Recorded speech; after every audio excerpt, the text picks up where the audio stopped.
eastern Nigeria. Since then, a lot has happened. Boko Haram has mutated and regenerated in different forms. The region itself has become more dangerous and more heated. Other things have happened in terms of arms trafficking, drugs trafficking, and women's trafficking. Let me start by situating the context. The whole of that region, the northeastern part of Nigeria, is part of a very volatile, turbulent Sahel region. It's the same region where you're seeing the conflicts. It's what I'll call a conflict fault zone. It's the same region where you're seeing the conflicts in part of Sudan and Janjaweed. You're seeing the conflicts in Chad. You're seeing the conflicts in Niger. You're seeing the conflicts that stretch into Mali or spill out of Mali. And of course, those coming from in the Maghreb from Algeria. It's also that same region that has had the perennial Tuareg struggle. So you have a combination of factors there. Now, a major event that has happened that's really complicated that whole region has been the fall of Gaddafi in Libya, and the kind of spread of small arms. Of course, there are other kinds of groups. You have bandits, you have terror groups, and you have criminal groups. So that is a very complicated and complex region. I don't think a national approach is going to be the solution to our problems in that region anymore. I think the governments of Nigeria, the governments of Cameroon, the government of Chad Republic, Niger Republic, and even some of the governments in Mali need to come together. We used to have the Lake Chad Basin area as an ecological zone and development zone.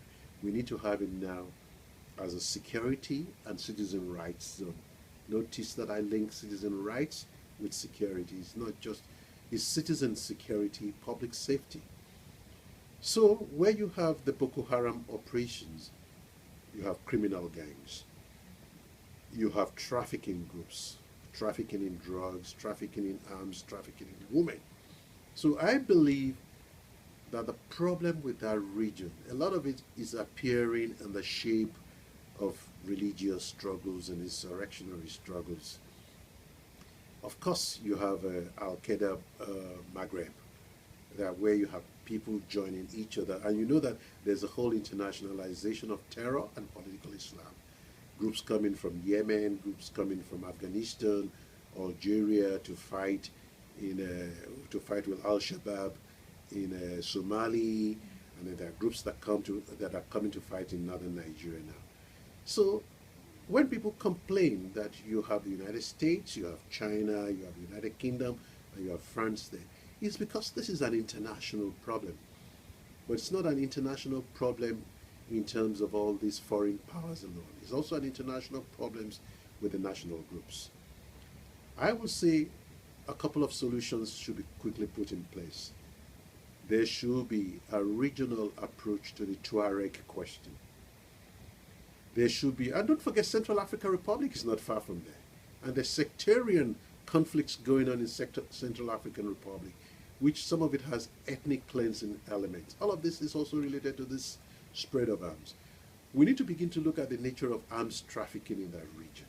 We need to begin to look at the nature of coordinated security, and I use the word citizen safety in that region, which deals with the criminal elements, which deal with the terror elements, because I believe that, and then deal with the whole phenomenon which Tandika and Kandawari discussed under rural banditry in Africa. That is what you saw with the phenomenon of Kony in northern Uganda. And this kind of groups that operate in rural Africa using child soldiers, abducting women, and using women as slaves to the soldiers. That is a very syncretist element. So you have a really complex, lethal mix. 4 years ago, I said, we're in for trouble if we don't do something about it. I'm saying this again, we're in for tremendous amount of regional explosion if we do not do, because this is transboundary, transnational, international, and in some cases global, because they're also connected with the cell phones, the powerful cell phones now. I mean, whenever they arrest them, they see people with 180 SIM cards and all of it. And then when you talk about religion, I think people should also look at the whole nature of narcotics and drug addiction in all of these movements. The people who do some of these really crazy things, they may not be taking conventional kind of narcotics that people think about in the West, like cocaine and heroin, but they are on mandrax, they are on amphetamines that are sold, and the young kids are drugged even before they go on to become suicide bombers. So there's a whole psychology of this. There's a whole global element to this. There's a regional element to it. It's gone beyond the boundaries of Nigeria. It's gone beyond the powers of just the Nigerian state. Unless the Nigerian state is going to try to do what some powers are doing in trying to prevent migration, internal immigration, have electric fences, have cameras, look at the whole extent of the territory there, and of course we've been talking about, there's also another linkage that's very interesting. What is it that is also now increasingly disinheriting the young people? In terms of, apart from jobs, what is happening to agriculture, like I mentioned 4 years ago? How is climate change affecting agriculture? Somebody's coming out that there were some struggles that were noticed in Africa after a period of severe drought, in which, agricultural production was not happening, the harvest, there was a decline in harvest. So this is not, there can be no military solution alone to this. There can be no political solution alone to this. There has to be a holistic, comprehensive solution. Some things have to be done very quickly. The protection of lives and property of those who are not combatants, who are now the most vulnerable. Like our girls that have been taken away, that we say, bring back our girls. The second question that people are talking about now is, should the Nigerian government negotiate and have an exchange of prisoners? I have a very strong moral problem with that. One, because these girls were not combatants. So the people who have taken these girls can be subject to indictment for crimes against humanity. They were taken in their dormitories in school at night. So it was not that they were armed combatants on any other side. So these guys in Boko Haram are not different from Kony and the LRA in Uganda. And they should be indicted at the ICC very quickly and a warrant put on their heads. So that's one. The second one is that I want to see these girls alive.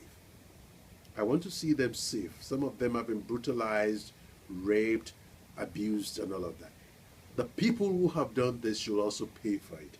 So we need to lodge an international indictment at the criminal court with some identifiable groups of people as possible. Then what needs to be done again is the armed forces need to go back and have a proper reconciliation with local communities. And that means elements of citizen and human rights should be in place. You cannot turn the communities into your enemies while you're looking for Boko Haram fighters or Boko Haram insurgents. So we need to sit down. The security chiefs are meeting. Are they meeting with other regional security chiefs? Are you having sociologists as part of this? Are you having social workers, conflict and trauma psychologists, counselors? The people who know about this. You might bottle this up. You might have a military solution for the moment, but it's only going to be temporary, it's going to be transient, and it's not going to resolve anything. Thank you.